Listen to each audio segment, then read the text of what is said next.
What happens when one of Hollywood's most iconic actors walks onto a late-night set expecting a routine interview, only to find himself ambushed? This is the true story behind one of the most explosive moments in late-night television history. A confrontation so intense it ended with Samuel L. Jackson being escorted off the Jimmy Kimmel live stage. This wasn't just a celebrity interview gone wrong. This was about respect, boundaries, and what happens when a host pushes too far. The Jimmy Kimmel live studio was buzzing like any other night. Cameras adjusted, audience settling in, laughter echoing off the walls. Jimmy Kimmel skimmed his cue cards. His guest? The legendary Samuel L. Jackson, known for his commanding screen presence and no-nonsense off-screen persona. It was supposed to be a straightforward promo for Jackson's new film. But the moment he stepped onto the stage, something felt off. Ladies and gentlemen, please welcome the one and only Samuel L. Jackson, Kimmel announced with his trademark grin. Jackson walked out, waving to the crowd, and took his seat. "Good to be here, Jimmy," he said, adjusting his jacket.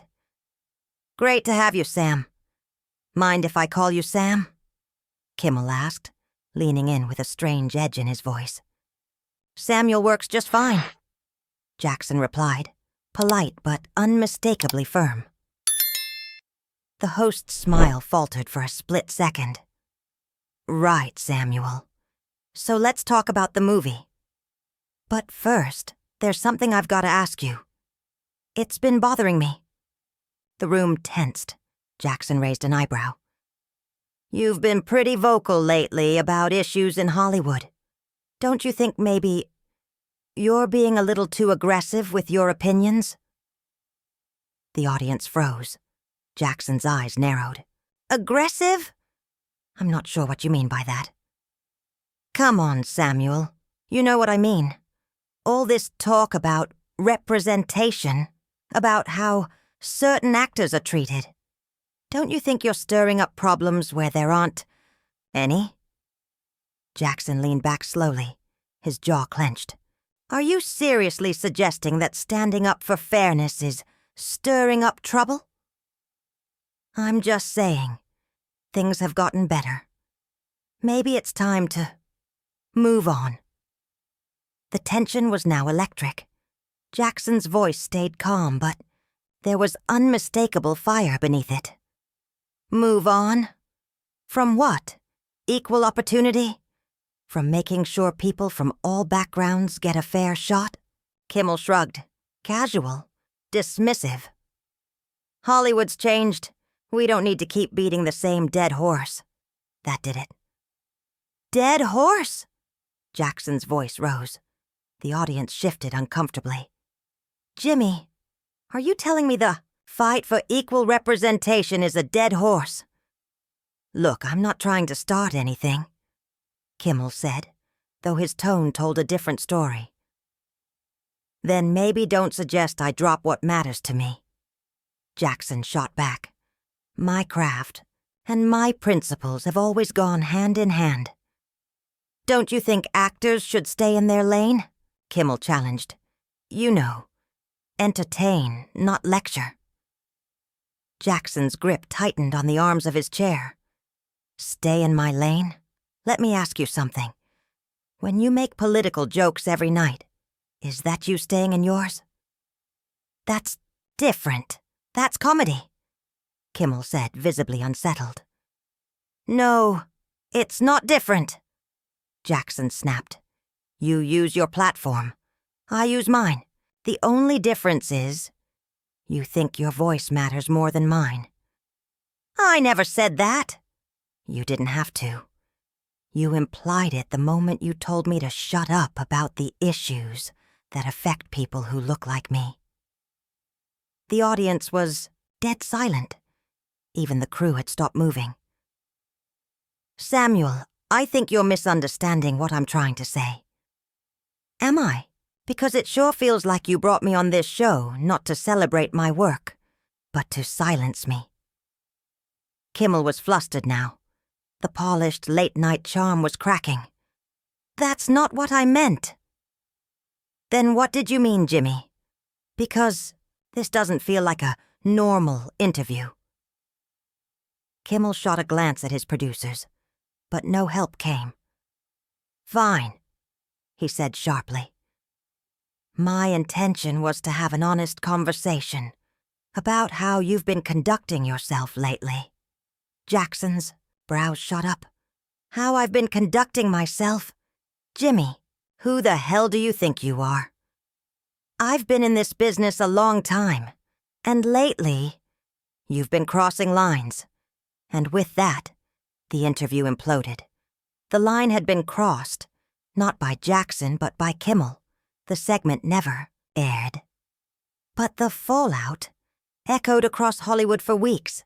They weren't just witnessing an interview. They were watching a confrontation unravel in real time. Samuel L. Jackson leaned forward, his voice dropping to a dangerously quiet tone, the kind anyone familiar with his work knew as a warning. "What lines have I crossed, Jimmy? Be specific." Kimmel sat up straighter, mistaking Jackson's calm for control. "Well, for starters, that speech you gave at the awards show last month. You basically called out half of Hollywood. Jackson didn't flinch. I called out an industry that still has a long way to go. That's not crossing a line. That's telling the truth," Kimmel pressed on. "But you made a lot of people uncomfortable." Jackson let out a cold laugh. "Good. People should be uncomfortable when they're part of the problem." "See? That's what I'm talking about," Kimmel said, pointing. "That attitude, you act like you're some moral authority." "I act like someone who's been in this business for decades and earned the right to speak his mind." Jackson snapped, his voice now sharper. "And it seems you're the one with the problem, not me." "I don't have a problem with you speaking your mind," Kimmel insisted. "I have a problem with you attacking people who are trying to help."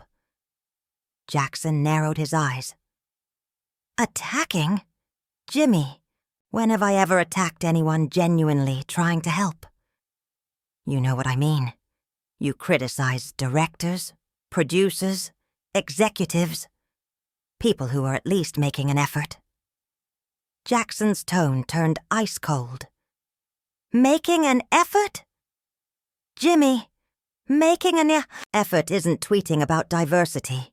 It's hiring people, promoting them, putting them in the room, giving real opportunities, not just lip service." Kimmel raised his voice slightly. "But you can't expect everything to change overnight." Jackson didn't hold back. "Overnight? I've been in this industry for over 30 years. How long exactly do you think we should wait for basic fairness?" Under the bright lights, Kimmel was visibly sweating. "Maybe you could just be more diplomatic about it." Jackson repeated the word like it was poison. "Diplomatic. You mean quiet. You mean compliant. You mean I should smile, nod, and be grateful. For scraps. That's not what I meant. It's exactly what you meant. You just don't have the courage to say it out loud." The audience was frozen, the tension now electric. Jackson locked eyes with Kimmel. "Let me ask you something, Jimmy. When was the last time you used your platform to call out inequality in this business?" Kimmel stammered. I support various causes." "That's not what I asked." Jackson leaned in. "When was the last time this show addressed the lack of diversity in Hollywood directly? I don't think that's really my place." Kimmel muttered. "But it's your place to tell me to stay quiet?" The contradiction hung in the air like smoke after a shot's been fired. Murmurs spread through the audience, some shifting in discomfort, others simply stunned. Kimmel scrambled. "Look, Samuel, I brought you on here because I thought we could have a real man-to-man conversation." Jackson cut him off. His voice again was low and lethal. "Man-to-man? You ambushed me. You said we were going to talk about my film. Instead, you brought me on to put me in my place like I'm some kind of problem. I never said that. You didn't have to. From the moment I sat down, you were condescending. You couldn't even respect my name. Asked to call me Sam, like we were old pals, then pivoted straight into questioning my integrity and the right to speak on issues that matter to me. Kimmel was rattled. The cracks in his polished persona were now wide open. I think you're being oversensitive. Before the sentence was finished, Jackson slammed his hand on the arm of the chair. A sharp crack that echoed through the studio. Oversensitive? He thundered. Did you just call me oversensitive for not accepting your disrespect? I didn't mean... No. You meant it. You think I'm overreacting because I won't sit here and let you lecture me about how I should behave. You think I should just shut up and be thankful to be here. Kimmel, now visibly panicked, tried to de-escalate. Samuel, please, let's just take it down a notch. Jackson stood. Don't you dare tell me to take it down a notch. You started. This. You brought me here to try to humiliate me. And now that it's not going the way you planned, you want to hit reset? The air in the studio was thick. No one moved. No one breathed. Production assistants whispered into headsets. Audience members glanced around, unsure whether they were watching late-night TV or the implosion of it. I never tried to humiliate you, Kimmel said weakly. Jackson stared down at him with absolute contempt. Then what would you call it, Jimmy? What do you call bringing a guest on your show just to question their integrity and their right to speak truth about injustice? Kimmel's face had drained of color under the harsh studio lights. His trademark smirk was gone, replaced by raw panic as Jackson loomed over him, waiting for an answer that wouldn't come. The silence dragged, thick and suffocating, before Jackson finally shook his head in quiet disgust. You can't answer, can you, Jimmy? He said. Because deep down, you know exactly what this is. This isn't a conversation. This is you trying to put me in my place, trying to silence a voice that makes your comfortable little world a little less comfortable. That's not true, Kimmel muttered, his voice barely a whisper. Isn't it? Jackson's voice thundered, slicing through the tension. Then tell me why you haven't asked a single question about my film. Tell me why the first thing out of your mouth was about my aggressive opinions. Tell me why you think it's your place to tell a grown man, a successful actor with decades in this industry, how to behave. Kimmel opened his mouth, but nothing came out. The cameras kept rolling, capturing every second of his unraveling as Jackson pressed on. You want to know what the real problem is? Jackson said, his voice steady and scathing. You're comfortable with the status quo. You're fine with inequality, as long as it doesn't touch you, as long as it doesn't challenge you. You think people like me should be grateful for crumbs and quiet about everything else. I've never said that, Kimmel croaked. You don't have to. Jackson shot back. Your actions speak louder. You brought me on this show, not as a respected peer, not as a veteran of this industry, but as someone you thought you could scold, dismiss, diminish. You thought I'd smile, nod, and let you do it. He started pacing, his presence now dominating the entire stage. The audience was silent, riveted, stunned by the confrontation unfolding before them. You know what respect really is, Jimmy? Jackson continued. It's not performative. It's not something you put on when the cameras roll and abandon when the conversation gets uncomfortable. Respect means treating someone as an equal, on camera and off, not as a threat, not as a problem to be silenced. I do respect you, Kimmel said quickly. I respect your work. My work? Jackson turned on him. You respect my work, but not my voice, not my opinions, not the years of experience that come with it. You respect what I do, not who I am." The accusation hung in the air, sharp and undeniable. At the edge of the stage, producers stood frozen, unsure whether to intervene. "That's not respect, Jimmy. That's convenience. Conditional respect. The kind that says, 'We like you. As long as you stay in the box we've made for you.' But the moment I step outside that box, suddenly I'm a problem.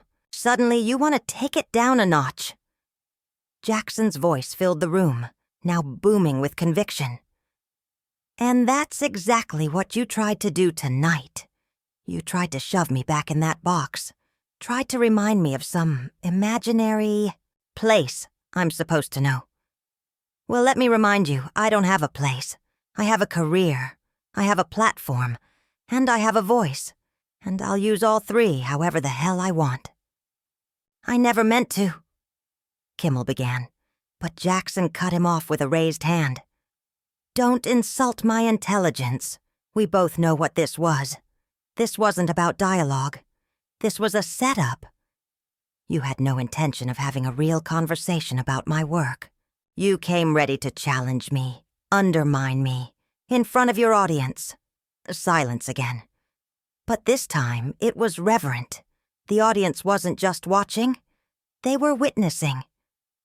"You know what's sad?" Jackson said, stepping toward the desk. "You could have had a meaningful conversation with me tonight. You could have asked about my projects, about what's changed in this industry, about what hasn't. You could have shown respect for my career, for my voice, for the truth I bring with me." He paused, his tone now quieter but no less fierce. "But instead you chose to be small. You chose pettiness. You used your platform not to elevate the discussion, but to try and belittle someone who challenges your worldview." Kimmel's hands were trembling now, clutching his note cards like a lifeline. "Samuel, can we just what?" Jackson snapped. "Pretend none of this happened? Pretend you didn't just spend the last 20 minutes trying to humiliate me? Go back to the scripted fluff like everything's fine?" He gave a cold, bitter laugh. "No, Jimmy. We're not going back." "We can't just move on, Jimmy." Jackson's voice cut through the air like a blade. "You made your choice the moment you decided to ambush me. You made your choice when you decided my voice was too loud, my opinions too strong, and my presence too threatening to your cozy little world." "I made a mistake," Kimmel said, desperate, almost pleading. "I can admit that. I made a mistake." Jackson's eyes narrowed. "No, Jimmy. You didn't just make a mistake. You made a calculated move. You tried to silence someone whose truth made you uncomfortable. And your biggest mistake was thinking I wouldn't push back." He straightened his jacket, then turned to face the main camera. To everyone watching at home, this is what happens when you speak up about inequality, when you refuse to shut up about injustice, when you use your platform to fight for people who don't have one. Jackson turned back to Kimmel, who was now visibly sweating under the lights. "People like Jimmy will try to make you feel like you're the problem. Too aggressive, too political, too much. They'll tell you to be grateful for the scraps, to stop asking for what you deserve. But what they don't get is equality isn't a favor. Justice isn't a handout. These are rights, and rights aren't begged for. They're fought for." The studio was heavy with tension. No one dared move. Even the crew stood frozen. And when you fight, there will always be people like Jimmy. People who try to shut you down, try to shove you back into the box they built for you. A box labeled entertainer, not thinker, not activist, certainly not equal. Jackson stepped forward, his voice rising with every word. "Well, I've got news for them. I've been making waves my whole damn career, and I'm not about to stop now." He turned, locking eyes with Kimmel. "You thought you could bring me out here and make an example of me. That you could show your audience. Even Samuel L. Jackson knows his place if you press the right buttons. But you were wrong, Jimmy. Dead wrong. The only example tonight is you, showing the world who you really are." The audience sat in stunned silence as Jackson's words echoed. "Your respect has limits. Your tolerance comes with terms. And your comfort, that's what matters most to you. Not truth, not fairness, not dignity."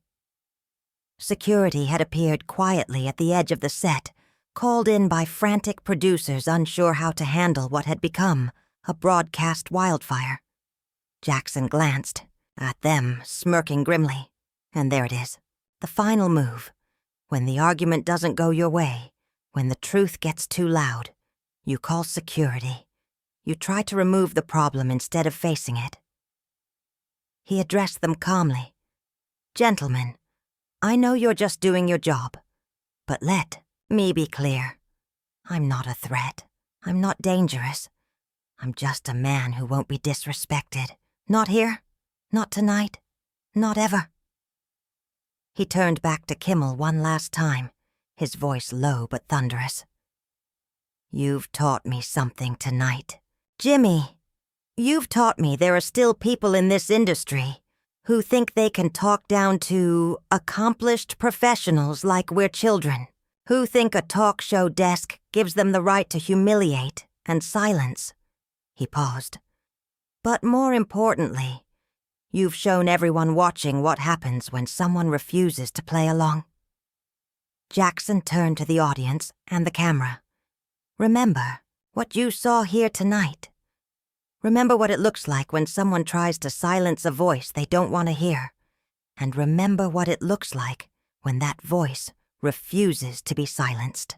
With that, Samuel L. Jackson turned and walked off the stage, security parting for him, but never laying a hand on him.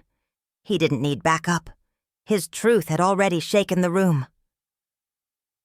Behind him, Jimmy Kimmel sat frozen in his chair, face flushed, hands trembling, and not a single word left to say. The cameras kept rolling. The silence was deafening, and the moment would be remembered for years.